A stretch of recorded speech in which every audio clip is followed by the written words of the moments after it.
Hi there, what's up? In this video, I'll give you a quick guide on how you can change your virtual background in Microsoft Teams to make your video meetings more professional. So this is really quick and easy. Once you're on your Microsoft Teams, you will just have to click Meet and then you will join a meeting.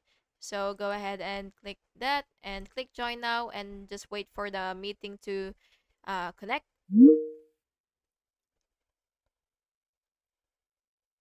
So now that you're here, what you will have to do is you will select more, which is right here, and then you will just have to click video effects and settings.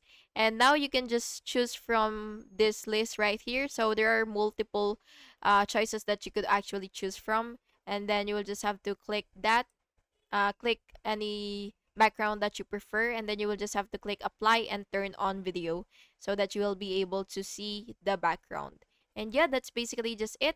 I hope you found this video helpful, and if you did, please make sure to like and subscribe for more videos like this. Thank you and have an awesome day.